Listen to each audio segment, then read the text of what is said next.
में जाना है, गूगल बता देता नजदीक में कौन सा होटल है, नाई की दुकान कितनी देर लगेगी, कितनी दूर है,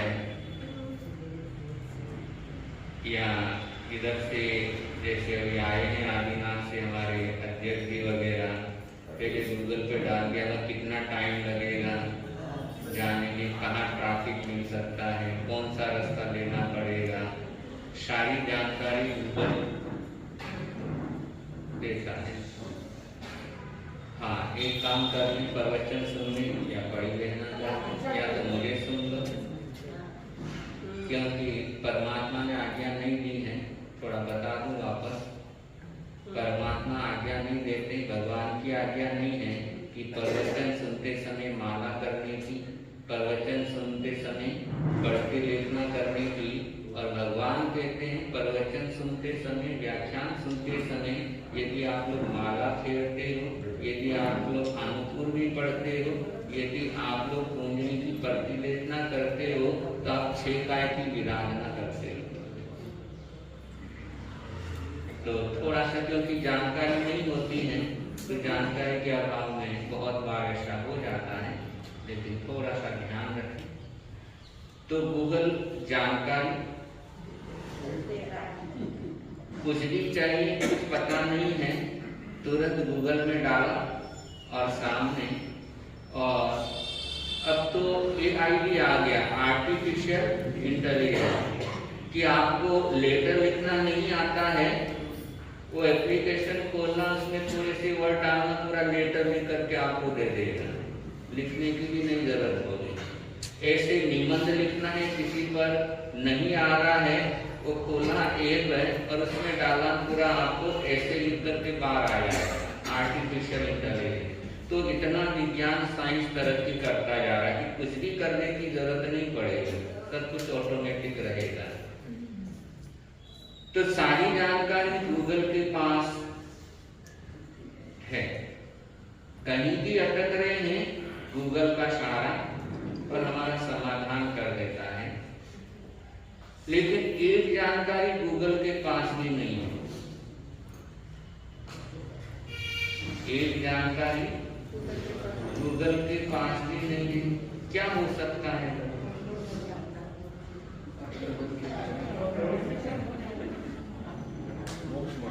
मोक्ष मार्ग।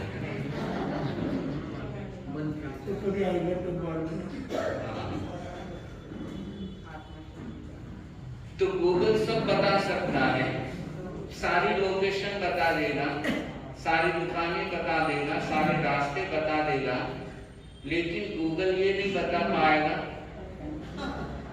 कि मैं कौन हूं। सर्च करना और नहीं बता पाएगा, बता भी पाया तो करेक्ट नहीं बता पाएगा।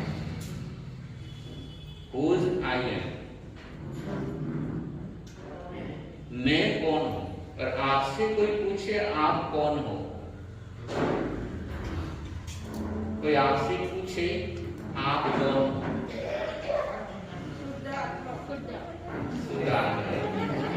शुद्ध आत्मा होते तो इधर कहां बैठे।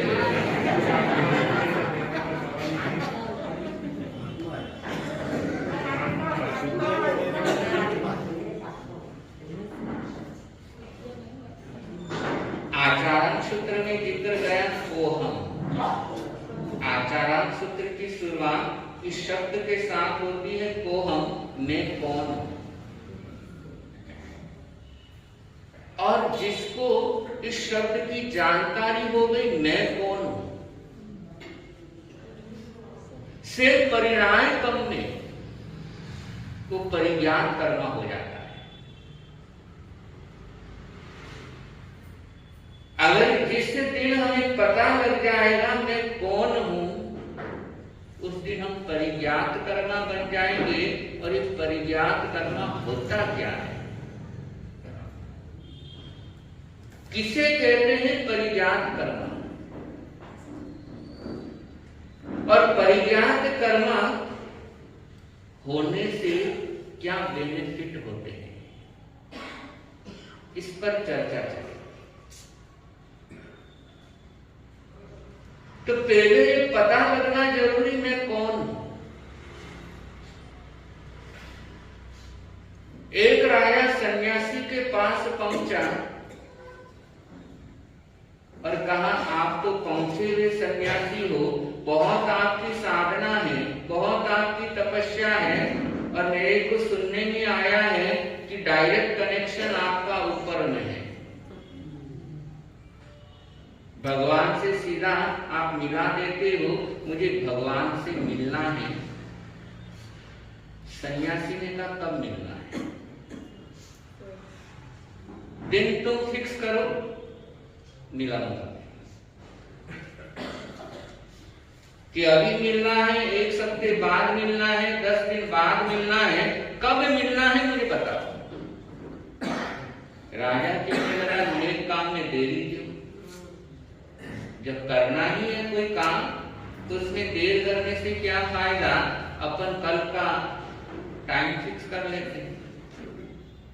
टाइम फिक्स हुआ, राजा पहुंच गया और सन्यासी ने कहा कि मिलना है, मेरी हो गई है बात भगवान से। भगवान ने कहा उसका बायोडाटा मुझे दे दे, कि नाम, उम्र, कौन है, जो भी परिचय है वो बता देना। तो यूं करो, तुम अपना बायोडाटा लिख करके मुझे दो। राजा के नाम वगैरह, उम्र वगैरह, एड्रेस वगैरह सब लिखा। और सन्यासी ने नाम देखा, सूरज प्रताप सिंह।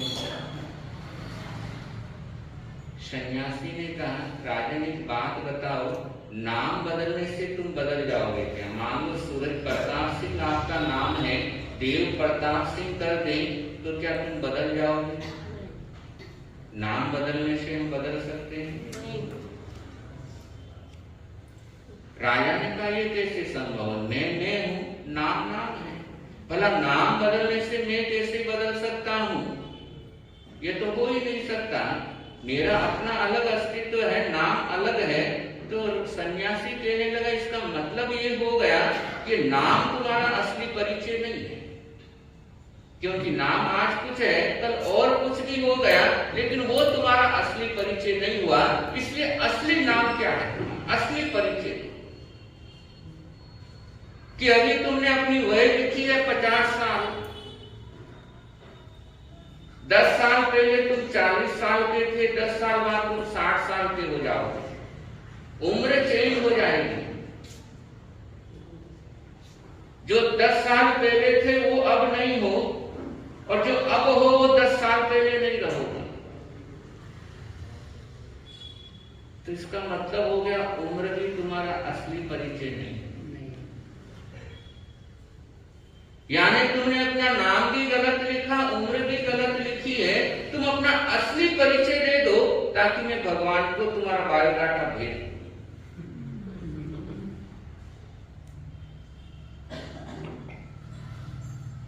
राजा कहने लगा, इसके अलावा मुझे नहीं पता कि मैं कौन हूं। आपने बोला आप कौन है, मैंने अपना नाम लिख दिया। आपने बोला आप कहाँ रहते, मैंने अपना एड्रेस लिख दिया। आपने पूछा कितनी उम्र है, मैंने उम्र बता दी। बाकी जो आप पूछ रहे हो मुझे नहीं पता कि मैं कौन। सन्यासी कहने लगा, पहले जाओ पता लगा करके आओ, और हाँ, जिस दिन पता लग जाएगा मैं कौन हूं, तुझे मेरे पास आने की जरूरत नहीं पड़ेगी। जिस दिन पता लग गया मैं कौन हूं, और जिस दिन अपने को पता लग जाएगा मैं कौन हूं, सारा संसार अपने को अच्छा नहीं लगने लगेगा। तो हुज आई एम, मैं कौन हूं? स्वयं से सवाल। मेरे को गुस्सा आया, लेकिन ये गुस्सा करने वाला कौन है?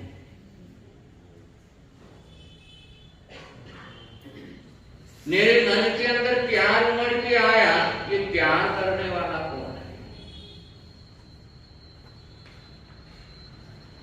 और जब ये पता लगता है कि मैं अलग हूं, जो मैं दिख रहा हूं वो मैं नहीं हूं, जो नहीं दिख रहा हूं वो मैं हूं, और जब वहां तक अपनी दृष्टि नजर जाएगी, परिज्ञात कर्मा बनेगी। और परिज्ञात कर्मा बनना यानी संपूर्ण जीव जगत को, संपूर्ण जीव राशि को अपने समान समझना। फिर आदमी सबका हमदर्द बनने की कोशिश करता है, इसी के लिए सिरदर्द बनने की कोशिश नहीं करता।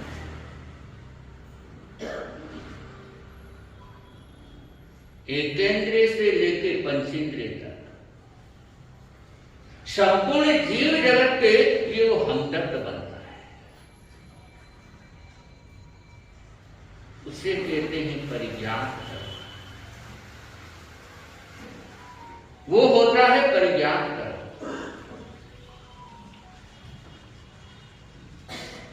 तो ऐसे परिज्ञात कर्मा बनना, स्वयं का पता लगाना कि मैं कौन हूं, और जब पता लगता है कि मैं आत्मा हूं। ध्यान रखें, बोलने चाहे कितने मैं आत्मा हूं, मैं आत्मा हूं, मैं आत्मा हूं, बोलने से कुछ नहीं होगा।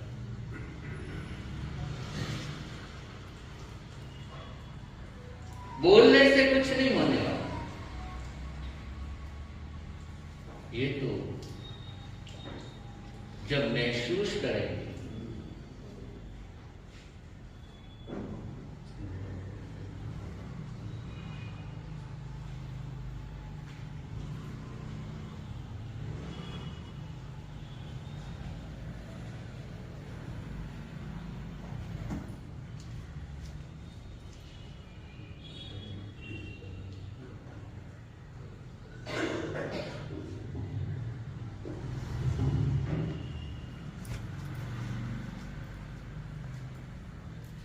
तो महसूस जब होता है मैं आत्मा, तो हम परिज्ञात कर्मा बनते हैं। और उस चीज को महसूस करना सिर्फ बोलने से कुछ नहीं होता है।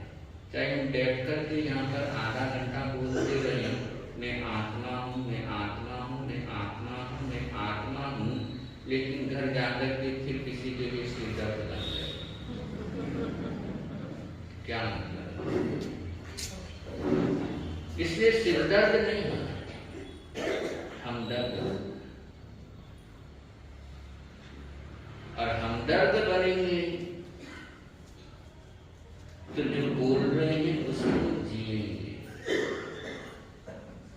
कहानी सुनी है आप लोगों ने कि किसी सन्यासी ने कबूतरों को ट्रेंड किया कि देखो बहुत शिकारी घूमते हैं इस एरिया के अंदर, इसलिए आओ मैं तुम्हें सिखा देता हूँ कि ध्यान रखना कि शिकारी आएगा, दाना डालेगा, झाल बिछाएगा, लेकिन फंसना नहीं।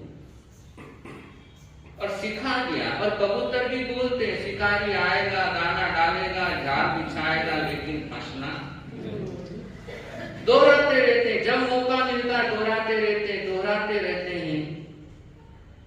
और एक बार शिकारी आया, उसने दाना और झाल डाला, और कबूतर देख रहे हैं झाल भी है, दाने भी दिख रहे हैं, बोलते जा रहे हैं शिकारी आएगा, दाना डालेगा, झाल बिछाएगा, और झाल की तरफ आगे बढ़ते जा रहे हैं, बोलते जा रहे हैं, बढ़ते जा रहे हैं, बोलते जा रहे हैं, बढ़ते जा रहे हैं, और बोलते बोलते झाल के अंदर।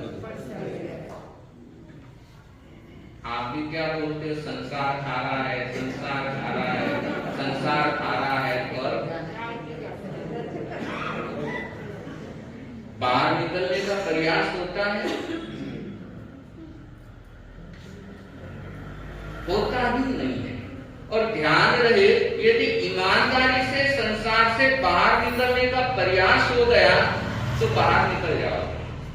और ईमानदारी से प्रयास हो नहीं पाता है, इसलिए बोलते जरूर है, कहते जरूर है, लेकिन चलते फिरते संसार की तरफ।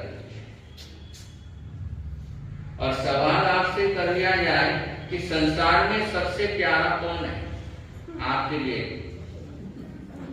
कोई नहीं।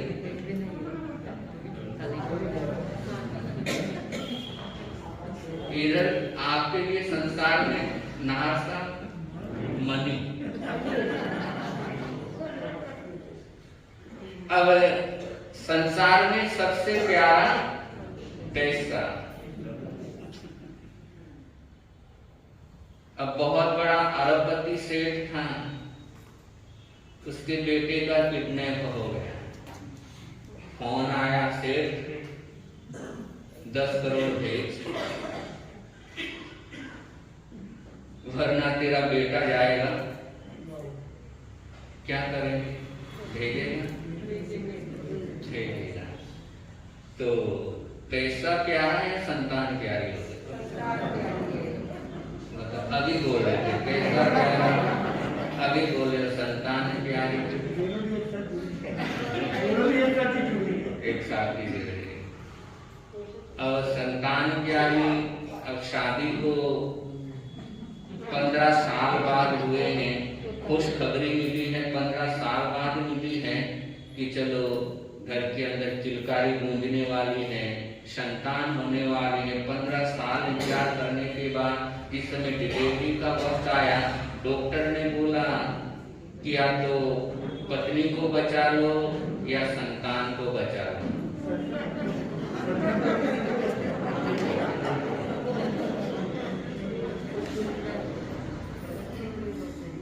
संतान प्यारी या पत्नी प्यारी?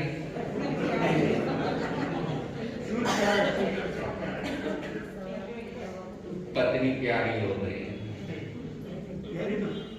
अब कुछ ऐसा इंसिडेंट हो गया कि ऐसा लगा पति पत्नी जा रहे थे, ऐसा हादसा है कि इंसान खुद को या तो खुद को बचाएगा या पत्नी को बचाने का प्रयास करेगा।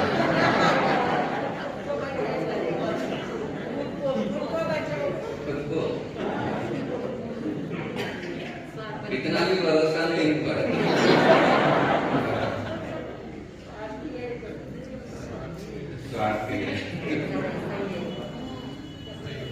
तो खुद पे प्रेम ज्यादा कि खुद को बचाने का कोशिश करेगा, खुद का शरीर उसको सबसे प्यारा हो गया। और कदापि ऐसा हो गया कि कुछ ऐसा एक्सीडेंट वगैरह किसी का हो गया और हॉस्पिटल में एडमिट है और डॉक्टर कहता है पाँव को पूरा काटना पड़ेगा वरना जो जहर है पूरे शरीर के अंदर। क्या करेगा वो आदमी? यानी शरीर भी प्यारा नहीं रहा।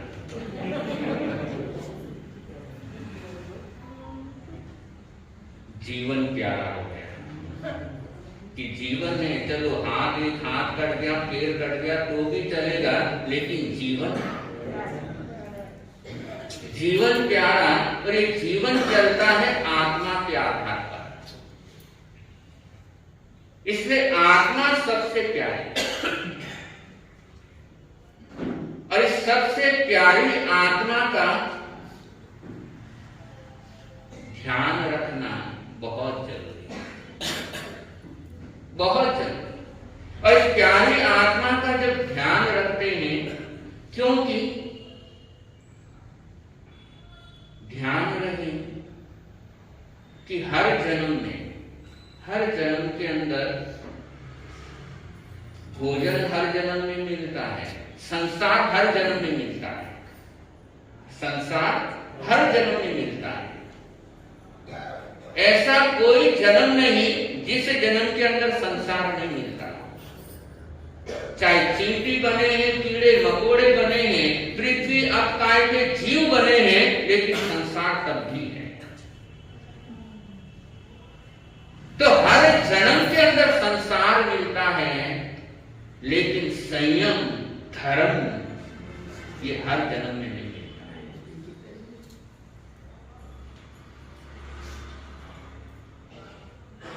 ये तो कभी कभी भी मिलता है। और इस बात से यदि आप एग्री हैं कि नहीं, संसार तो हर जन्म में मिलता है, लेकिन धर्म संयम ये जो कुछ भी है ये कभी कभी मिलता है, तो अपना ध्यान कभी कभी मिलने वाले पर देना चाहिए या कंटिन्यू कभी कभी मिलने वाले पे देना चाहिए। क्योंकि अब दाल रोटी सब्जी तो आदमी शादी के अंदर गया हुआ है, अब तरह तरह की वैरायटी लगता है ये आइटम तो कभी कभी ही मिलता है, शादी ब्याह के अंदर ही मिलता है, बाकी तो दाल चावल तो घर नहीं खाते, हमेशा ही मिलने वाला है। और हमारे सचिन भाव बैठे हुए हैं और अभी 1-2 महीने बाद ही सुपुत्र की शादी है। हाँ, इनके सुपुत्र की शादी है और हाँ, तो मीनू वगैरह बना दिया होगा कि नहीं बना दिया? बन गया 2 महीने पहले मीनू। तो आदमी सोचता है यार ये आइटम है कभी कभार खाने को मिलता है, ये पहले ले ले, यही होता है। तो ठीक इसी प्रकार ये जो धर्म का माहौल जो मिलता है ये हर जन्म के अंदर नहीं मिलता है, संसार हर जन्म में मिलता है। आहार प्राप्ति हर जन्म के अंदर है, शरीर प्राप्ति हर जन्म के अंदर है, श्वासोश्वास प्राप्ति हर जन्म के अंदर है। ये कोई बहुत बड़ी बात नहीं है, लेकिन ये मानव जन्म मिलने के बाद धर्म मिलना ये हर जन्म में उपलब्ध नहीं। इवन इंसान बन गए तो भी नहीं है, ये भी ध्यान रखिए। इंसान बन गए तो भी धर्म मिलना संभव नहीं है। 10 कोड़ा कोड़ी सागर में से धर्म करने का टाइम सिर्फ 10% है। ओनली 10% का समय रहता है जब धर्म करने का समय वो पीरियड रहता है। पूरा ये अवसर पीढ़ी का पहले आरे से लेकर 6ठे आरे तक ये पूरा समय 10 कोड़ा कोड़ी सागर का समय है, और मात्र 10% ऐसा वक्त आता है जब धर्म इंसान कर सकता है, अदरवाइज नहीं कर सकता। चाहे वो फिर पहला आरा हो, चाहे वो फिर 6ठा आरा। इंसान पहले आरे में भी होते हैं, इंसान 6ठे आरे में भी होंगे, लेकिन धर्म नहीं होगा। इंसान तो होंगे लेकिन धर्म नहीं। तो इंसान बनना भी कोई बड़ी बात नहीं है, सही वक्त पर इंसान का जन्म मिलना ये बड़ी बात है।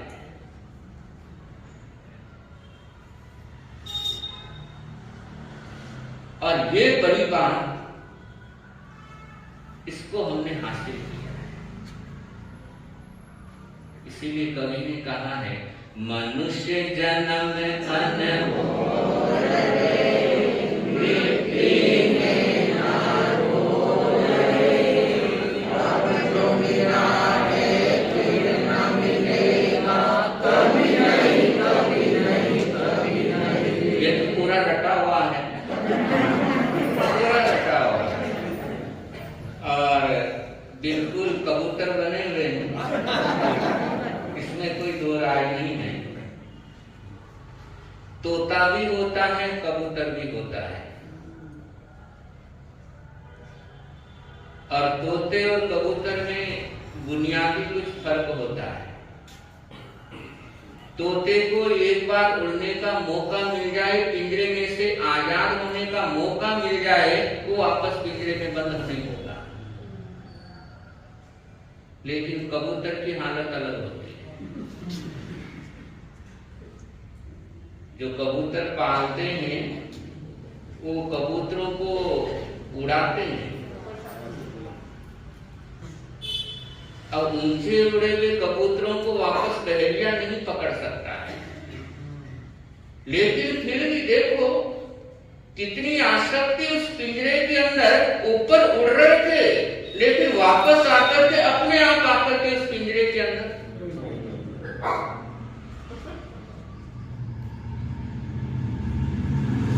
और कबूतर की एक और खासियत होती है कि जब वो बिल्ली आदि प्राणी को देखता तो अपनी आंखें बंद कर लेता, उड़ता नहीं है वहां से, अपनी आंखें बंद कर लेगा और वो सोचता मैंने आंखें बंद कर ली यानी बिल्ली मेरे को नहीं देख रही, उड़ता नहीं, उड़ जाए तो बच जाए, लेकिन वो अपनी आंख बंद करके बैठा रहता है। और बिल्ली को मौका मिल जाता है।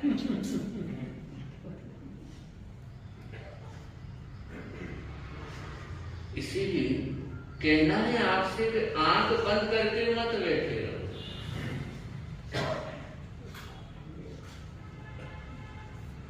और आंख बंद करके बैठे रहे कि मेरा क्या होना, कुछ नहीं होने वाला। अपन ने तो जैन धर्म में जन्म ले लिया है और वीजा मिल गया है ऊपर जाने, लेकिन नहीं, इस गफलत में कभी मत रहे। हमेशा ये सोचो कि ऐसा मिला हुआ जीवन है, पता नहीं फिर कब मिलेगा और किस रूप में मिलेगा। चलो जैन धर्म के अंदर जन्म हो गया और सबसे बड़ी बात है बिल्कुल स्वस्थ जन्म हो गया, वरना जैन परिवार में भी पैदा होने वाले बहुत से ऐसे लोग हो सकते हैं जो अपने पांव से चल भी नहीं सकते, अपने बिस्तर से उठ भी नहीं सकते। और बंधुओं जो अपने बिस्तर से अपने पांव से चल नहीं सकते तो धर्म उनसे कहां हो पाए। और वो सब अपने को हासिल हुआ कि अंगोपांग बिल्कुल सही मिले, दिमाग सही मिला, और जैन परिवार में पैदा हो गए और दिमाग सही नहीं मिलता, एड़ा क्या बोलते हैं, तो भी कुछ काम के नहीं रहे।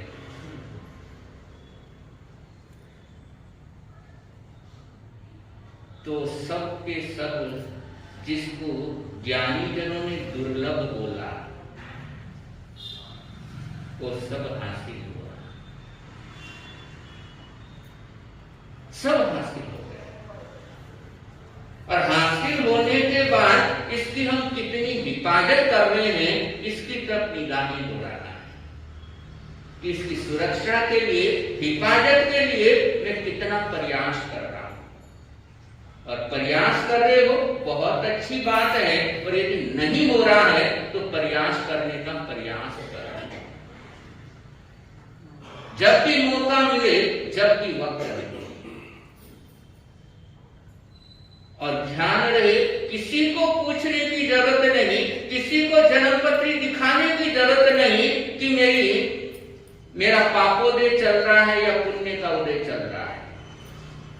किसी से पूछने की जरूरत नहीं, संतों से भी पूछने की जरूरत नहीं।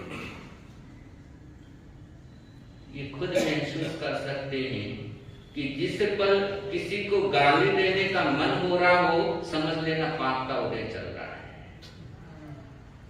जिस पल माला फेरने का मन हो रहा हो, समझ लेना पुण्य का उदय हुआ है। बहुत से लोग होते हैं सुबह उठते ही उनके हाथों में माला आ जाती है,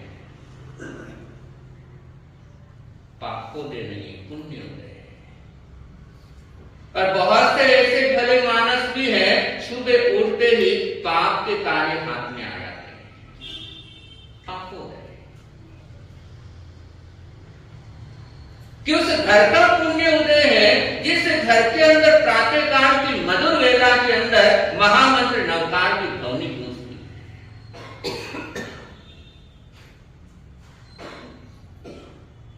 और उस घर का पापोदय बोल रहे हैं कि जहां पर घर के बड़े बुजुर्ग पिता दादा दादी कहते हैं कि संत आए हैं स्थानक में, मुझे प्रवचन सुनने जाना है, मुझे वहां पर छोड़ दे, और उनके बेटे या पोते कहते घर में आराम से बैठे रहो, मेरे पास वक्त नहीं।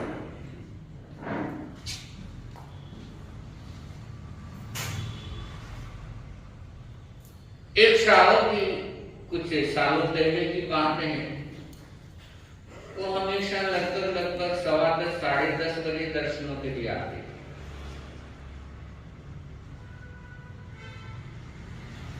मैंने कहा कि आप आते ही हैं, आधा पौना घंटा पहले आ जाया करो, प्रवचन का लाभ मिल जाए। तो कहने लगे महाराज साहब आना तो चाहता हूं लेकिन मजबूरी है। मैंने कहा ऐसी भी क्या मजबूरी?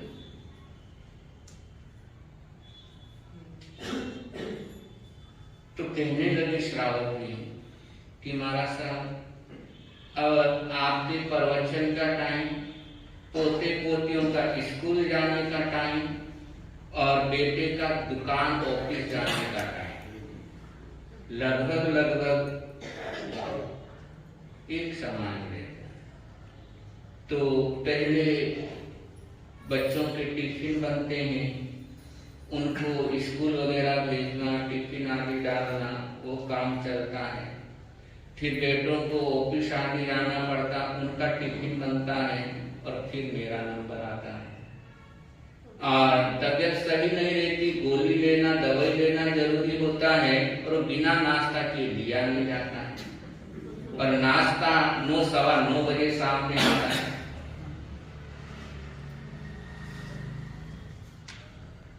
और जिस घर के अंदर धर्म को बाद में रखा जाता है, ध्यान में रहे, जिस घर के अंदर धर्म को बाद में रखा जाता है और पहले संसार को रखा जाता है। अब ये भी हो सकता था, चलो उनको प्रवचन सुनने के लिए जाना है, थोड़ा सा नाश्ता पहले बना करके दे दो, नहीं पहले बच्चों का बनेगा फिर उनका बनेगा, आपको काम क्या बाद में।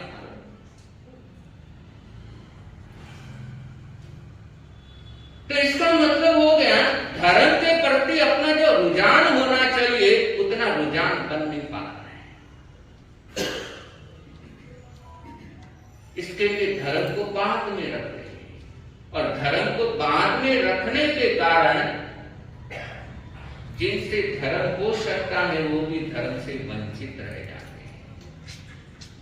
इसलिए भरत चक्रवर्ती को हमेशा याद रखो, 3 सूचनाएं, 3 मैसेज एक साथ प्राप्त हुए। कितने मैसेज? 3 मैसेज एक साथ हुए। वापस रिवीजन कर लो, कौन कौन से?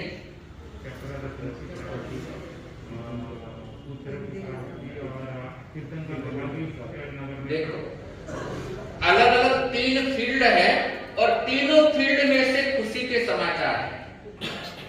परिवार के अंदर पुत्र रत्न का जन्म हुआ है, बिजनेस के अंदर चक्र रत्न आयुर्शाला में स्थापित हुआ है, और धर्म के हिसाब से प्रभु आदिनाथ बाहर समोशरण के अंदर पधारे हुए हैं।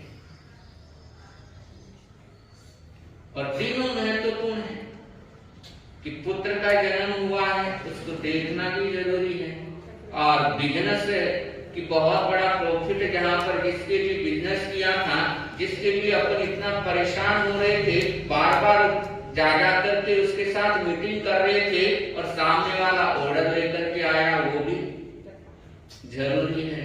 तो बिजनेस भी है, फैमिली भी है, और धर्म भी है।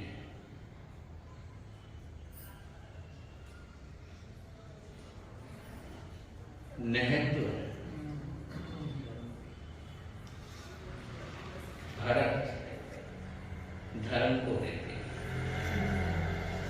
एक ही सोच बनी कि चलो प्रभु पधारे हैं, पहले प्रभु के दर्शन करता हूं, पहले धर्म को ग्रहण करता हूं, और उसके बाद संसार की तरफ आगे बढ़ता हूं।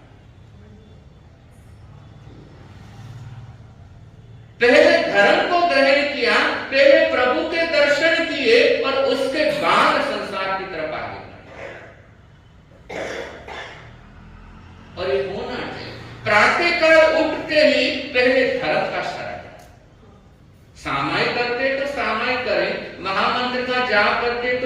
करे, अनुपूर्वी करते तो अनुपूर्वी करे, स्वाध्याय करते तो स्वाध्याय करे। पहले धर्म का शरण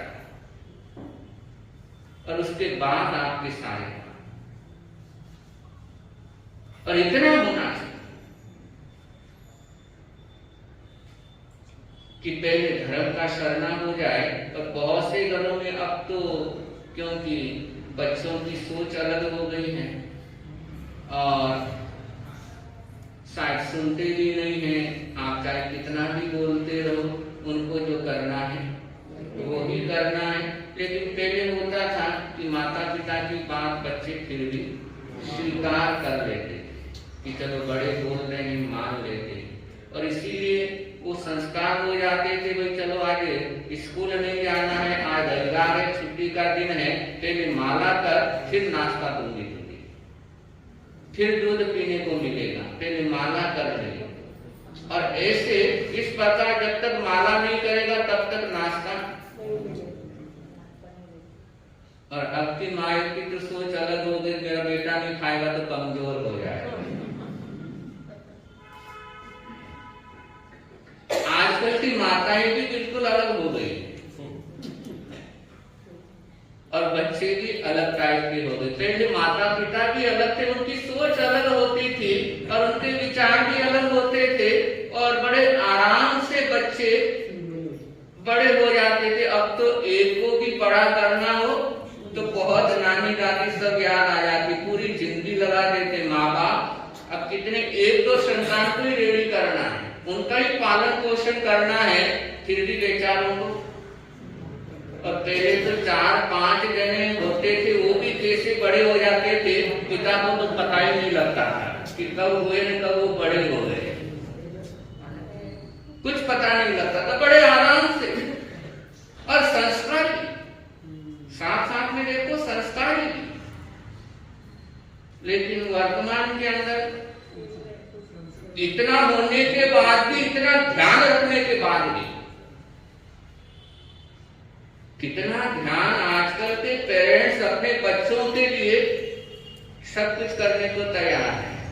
क्योंकि आज सिर्फ एक ही चीज रह गया, मैं और मेरे बच्चे, बस एक यही उद्देश्य, यही लक्ष्य रह गया, मैं और मेरे बच्चे, कि मेरे बच्चे का करियर कैसे बने, मेरे बच्चे का भविष्य कैसे बने, मेरा बच्चा कैसे आगे बढ़े, और उसके लिए मुझे जो भी करना मैं करूंगा।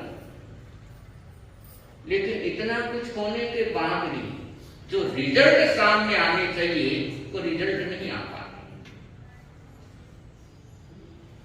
तो इसका कारण कि हमने सिर्फ और सिर्फ उसको संसार की पढ़ाई है, बाकी संसार के जो भी क्लास है उसको भी, कि जो आया है स्कूल से मम्मी उसको खिला भी रही है, फिर दूसरी कोचिंग क्लास में भी भेज रही है और कहीं ट्रेनिंग देने भेज रही है, सब जगह माँ बेचारे साथ साथ में, मेरा बेटा मेरा बेटा मेरा बेटा मेरा बेटा।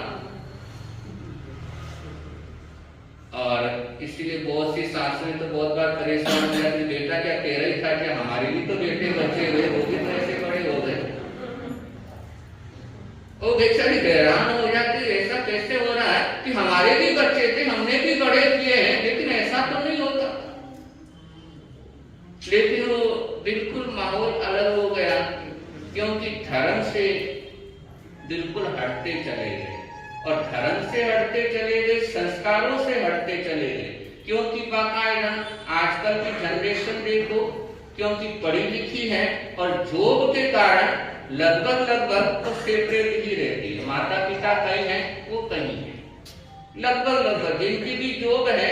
और पुणे का माहौल तो पूरा आईटी क्षेत्र है, और देखो बाहर से कितने लोग आए हुए हैं जो मियाँ बीवी हैं या बच्चा है, और दोनों काम करने वाले हो तो बच्चों को तो किसी और के भरोसे छोड़ना पड़ता है,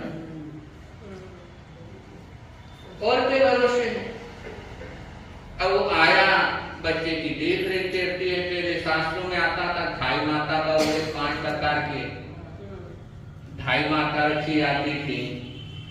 तो आजकल वो ढाई माता वो आया, अब बेचारे कमाने के लिए सुबह से निकलते हैं, बच्चा किसी और के पास है, स्कूल कहीं और जा रहा है। अब वो सारा सिस्टम बिगड़ गया। इसलिए पहले का जो रूटीन था कि पिता का व्यापार है, बेटा संभालता, और इसीलिए एक साथ या आसपास में अगल बगल में तो एक दूसरे के सुख दुख में काम आ जाते कि चलो बच्चे अगर मान लो अलग भी रहता है तो पास में है, चलो कहीं सुख दुख है तो तुरंत पहुंच जाते थे। अब एक पूना रहता है, एक कहीं रहता है, एक कहीं रहता है, और अब तो विदेश का ट्रेंड और ज्यादा बढ़ गया कि पढ़ाई करने के बाद विदेश ही सेटल होना है। और माता पिता पहले चल बेटा पढ़, बड़ा बनना, बड़ा बनना, बड़ा बनना, बड़ा बना, विदेश सेटल हो गया, फिर खुद रोते हैं कि बच्चा चला गया, बच्चा चला गया, बच्चा चला गया, करे क्या। तो ये सारा माहौल कहीं ना कहीं मिल रहा बहुत कुछ है, आमदनी बहुत बड़ी है आप लोगों की। आज की आप लोगों की रईसी इतनी बढ़ गई है, आज से 40 साल पहले वो नहीं रईसी थी आपकी, लेकिन वर्तमान में रईसी बहुत बड़ी है, लेकिन उसके बदले में बहुत कुछ खोया है। तब जाकर के रईसी पर बहुत कुछ खोना पड़ा। तो ये सब धर्म नहीं होने के कारण, क्योंकि वहां पर धर्म करने वाला माता पिता कोई टाइम नहीं, जॉब में जाने वाले हैं, अब उनको कोई समय नहीं है, तो बच्चों को धर्म के साथ कैसे जोड़ें, स्थान के साथ, साधु संतों के साथ कैसे जोड़ें, और वो जुड़ नहीं पाते हैं और जाना आना शुरू हो नहीं पाता है, तो बाद में परेशानियां शुरू होती हैं। तो भरत चक्रवर्ती ने पहले धर्म को चुना कि पहले धर्म का शरणाग्रहण करूंगा, फिर संसार के मार्ग की तरफ आगे बढ़ूंगा। तो संसार में रहना कोई बुरी बात नहीं है, लेकिन साथ साथ में धर्म का आलंबन लेकर संसार के अंदर रहते हैं, तो संसार में रहना भी बहुत बार संसार सागर से पार हो जाते हैं। तो चला था अपना प्रवचन कि स्वयं को समझना, स्वयं को जानना मैं कौन हूँ, और यदि स्वयं को समझ में आ गया कि नहीं मैं आत्मा हूँ, तो फिर हम धर्म के लिए समय निकालना प्रारंभ करते हैं। धीरे धीरे समय जैसे जैसे निकाल सकते हैं, और निकालना और ध्यान रहे संसार कभी समय नहीं देगा। आप यदि चाहो तो बिजनेस मुझे समय दे देगा, नहीं देगा। आप यदि चाहो मुझे घर के कार्यों से फुर्सत मिल जाएगी, नहीं मिलने वाली है। पहले नौकरानी नहीं थी तो भी बिजी थे, अब हर कार्य के लिए घर में काम करने वाली बाई आ रही है तो भी, अब काम करने वाली आ गई फिर बिजी कैसे रहे ये समझ में नहीं आया।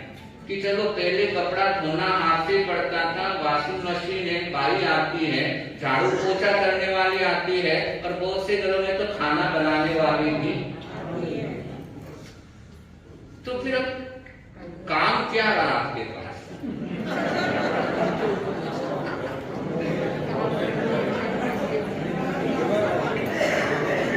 अब घर के काम क्या? खाना बनाना, कपड़े धोना, घर की साफ सफाई करना। अब उसके लिए बाई लगभग सब घरों में है, ठीक है कुछ घर हो सकते हैं, वरना सब घरों के अंदर लगभग है, और फिर भी फुर्सत नहीं है। तो समय किसमें लगता है? कभी सोचना बैठ करके, पर पता लगेगा, और उस समय को थोड़ा सा धर्म के अंदर ट्रांसफर करने का प्रयास करना। समय 10 बज रहे, तो उन्हें हमारे यहाँ पर आगमन हुआ। चातुर्मास से पहले आए थे, और चातुर्मास के अंदर भी यहाँ के पुण्यशाली भाग्यशालियों ने, आदिनाथ ने समय समय पर अपनी उपस्थिति दर्ज करवाने में सफल हो रहे थे, और जिनको भी जैसा समय लगता था पहुँचने का प्रयास करते थे। क्योंकि बहुत बार मन होता है, लेकिन ट्रैफिक की प्रॉब्लम इतनी है कि आने जाने में 3-4 घंटे लग जाते हैं, और इस हिसाब से बहुत से ऐसा मानस होते हुए भी, मन होते हुए भी नहीं आना जाना होता था। लेकिन फिर भी जिसको जैसा समय मिलता था पहुंचने का प्रयास करते थे। और आप लोगों की वो भी भावना थी कि चातुर्मास के बाद हमारा यहाँ पर आना हो, और योगान योग हमारे यहाँ पर पुणे आना हुआ। और ये तो चिंचवड़ तो ये तो हमारा अपना ही क्षेत्र है, हमारे गुरु परिवार का क्षेत्र है और लगभग चिंचवड़ वालों की भावना हमारे गुरु परिवार के प्रति अपरंपार है। और गुरु परिवार में भी प्रवर्तक भगवान पूज्य श्री आशीष मुनि जी महाराज साहब के प्रति तो इस संघ की अपरंपार श्रद्धा रही है और उस महापुरुष ने भी इस संघ के लिए बहुत मेहनत की है। और संघ के उस समय युवाओं के अंदर जो धर्म के संस्कार वपन किए तो वाकई में कमाल के रहे। घर घर जाकर के युवाओं को जगाने का काम, युवाओं को धर्म के साथ जोड़ने का काम, युवाओं को महामंत्र नवकार के साथ जोड़ने का काम, युवाओं को सोशल सर्विस के लिए जोड़ने का काम इस महापुरुष ने बहुत किया और घर घर जाकर के एक धर्म की अलग ज्योत जगाई है। और उस महापुरुष के प्रति भी आपकी अपरंपार श्रद्धा है और इस हिसाब से ये क्षेत्र तो हमारा अपना ही क्षेत्र है और यहाँ पर आके अपनापन ही लगता है तो हमारा यहाँ पर आना हुआ। और पीछे 2 दिवसीय प्रोग्राम का भी आपके संघ के अंतर्गत ही था और बहुत सुंदर कार्यक्रम आप सभी ने संपन्न करवाया। पुनः सबके लिए बहुत बहुत मंगल कामनाएं शुभकामनाएं देता हूँ। कल का प्रवचन भी यहाँ पर रहेगा तो जो भी आज नहीं आ पाए उन तक भी संदेश आप लोग देख सकते हैं। आज के पचखान करवाए जा रहे हैं। आज का एकासन व्यासन हो, किसी भाग्यशाली का आज का एकासन व्यासन हो, आज के एकासन व्यासन का पचखान क्या हो। अक्षय तृतीया के पार में हैदराबाद के अंदर संपन्न होने हैं 10 मई को और जो भी वर्षी तक कर रहे हो एकादशी के आइंदिल के या उपवास के जरूर वो हम तक नाम पहुंचा दें और मानस बनाना है कि आने वाले 10 मई को अक्षय तृतीया के कारण हैदराबाद में सामूहिक रूप से संपन्न होने उसमें शामिल होने का प्रयास करना है। और बाई चांस आप अकेले नहीं आ सकते हो तो यहाँ से पूना से पूरा संघ आ रहा है। 8 मई को यहाँ से रवाना होगा और 10 मई को वहाँ पर पहुँचने वाला है और वहाँ से हमारे वैभव जी सारा वो कार्य देख रहे हैं। वैभव सिंह जी यहाँ पर आए हैं, उनसे आप संपर्क कर सकते हैं। आज का आइंडिल हो, आज के आइंडिल का पचखान, आज के आइंडिल पचखान क्या हो और आदिनाथ से हमारे चातुर्मास के अध्यक्ष हमारे सचिन भाव यहाँ पर आए हुए और खूब सुंदर चातुर्मास आदिनाथ में इन्होंने करवाया और जिस हिसाब से हमें लेकर के आए विनती की और उसी हिसाब से पूरा समय देते हुए चातुर्मास को सफल बनाया है। और पूरा लगभग 4 महीने टाइम उन्होंने आदिनाथ में ही रह करके बिताया। पूरा दुकान व्यवसाय आदि पूरा भूल गए थे और पूरा समय देना और सारे कार्यक्रम को सफल बनाना। वैसे हमारे सचिन भाव यहाँ पर उपस्थित हुए हैं। बहुत बहुत मंगल कामनाएं शुभकामनाएं देते हैं कि एक जिम्मेदारी ली चातुर्मास करने की और उसको सफल बनाया। और सबसे बड़ी बात होती है समय देना और पूरे 4-5 महीने 4 महीना में चातुर्मास 5 महीने का था तो 5 महीने लगातार ड्यूटी देना और अब भी समय पर उपस्थित होते रहते हैं। तो ऐसे भाग्यशाली परिवार के लिए मंगल कामनाएं। और ऐसे हमारे वैभव सिंह भी हैं, वो भी पूरे 5 महीने पूरे ड्यूटी और लगभग हमारा जो अभी बिहार का कार्यक्रम बन रहा है वो वैभव सिंह भी आगे बना रहे हैं। किधर से आगे बढ़ना है, कहाँ रुकना है, सारा कार्यक्रम वो ही संपन्न कर रहे हैं। इस युवा साथी के लिए भी मंगल कामनाएं करता हूँ। आज का उपवास हो, आज के उपवास का पचखान चौथम बर्तन पचखान तीजम प्यार असनम खैमत साइन अनतम भोजन क्या हो। और कोई पचखान हो, सामूहिक पचखान के अंतर्गत आज क्रोध की उमोदरी करें। क्रोध की उमोदरी का पचखान सूचना ही संघ की तरफ से भगवान महावीर स्वामी के जन्म के शब्द करने का विचार विश्व पितामह पूज्य गुरुदेव श्री संशीलाजी माता उपाध्याय प्रवर डॉक्टर विशाल मुनिजी मारसा तथा उत्तरी भारतीय प्रवर्तक परम पूज्य गुरुदेव आशीष मुनिजी मारसा इनके सुशिष्य आगम ज्ञाता प्रज्ञामहर्षि मानिके जादूगर परम पूज्य डॉक्टर संकेत मुनिजी मारसा आदि थाना 3 का आज सुबह चिंचोड़ जिले धर्मस्थानक में आगमन हुआ। वैसे तो हमने 2 दिन का पार्श्वनाथ जन्म कल्याणक एवं दीक्षा कल्याणक महोत्सव हमने जैन स्कूल के प्रांगण में बड़े अच्छे धार्मिक वातावरण में संपन्न किए। उस कार्यक्रम में हमें चतुर्वेद संघ का भी लाभ मिला था। आज महासती जी आपा श्रीजी महाराज युवा श्रीजी महाराज इनका थेरगांव के यहाँ विहार हो चुका है। गुरुदेव ने तो 2 दिन का हमने समय दिया है, लेकिन हम संघ द्वारा आपसे वापस विनती रखते हैं, कृपया और ज्यादा समय हमें प्रदान करें। 14 तारीख तक का 14 तारीख अगले इस रविवार को सुमन प्रभा जी महाराज साहब जिनका चातुर्मा चिंचोड़ में हुआ था, उसमें मुमुक्षुबेन जो चिंचोड़ की है अंकिता लुनिया, इसका वरघोड़ा एवं सम्मान का कार्यक्रम भी होने वाला है। रिद्धिमाजी बनाना है। अच्छा, रिद्धिमाजी महाराज साहब भी शायद यहाँ पर उनका भी पहुंचने वाले हैं। बहिरंग इसमें भी मुमुक्षु बेन का सम्मान यहाँ होने वाला है। तो मैं संघ द्वारा गुरुदेव से वापिस विनती करता हूँ, इस कार्यक्रम में भी आप रह के चतुर्वेद संघ का हमें लाभ देवे। वो आ रहे हैं, कार्यक्रम कराने वाले भी आ रहे हैं, उनके मुख्य भी आ रहे हैं, तो आगे और आगे आज बाहर गांव से पधारे हुए सभी अतिथियों का मैं वंदन जैन श्रावक संघ की ओर से हार्दिक स्वागत करता हूँ। विशेष करके पुनः आदिनाथ संघ के अध्यक्ष तथा वहाँ के उनके सहकारी भी साथ में आए हैं, उनका भी श्री संघ द्वारा हार्दिक सम्मान। कल का प्रवचन भी ठीक 9 बजे यहाँ रहेगा और सभी ने ठीक समय के पूर्व यहाँ आना है। थोड़ा सा विवेक रख के चेयर का जो आवाज होता है, मोबाइल का बीच में आवाज होता है, इस बात का ध्यान रखें ताकि सभी को प्रवचन सुनने में बहुत अच्छा महसूस होगा, वातावरण अच्छा होगा।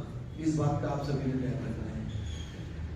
जो सूचना आगे की रहेगी वो समय समय पर व्हाट्सएप द्वारा दी जाएगी आपको। हमने तो सभी को मेंबर को ऐड किया है व्हाट्सएप पे, लेकिन अभी भी कोई नए मेंबर आए हैं या कोई किसी को अभी तक ग्रुप में ऐड नहीं है, तो कृपया मेरे पास नाम दे सकते हैं, उनका फोन नंबर भी व्हाट्सएप ग्रुप में ऐड किया जाएगा। धन्यवाद।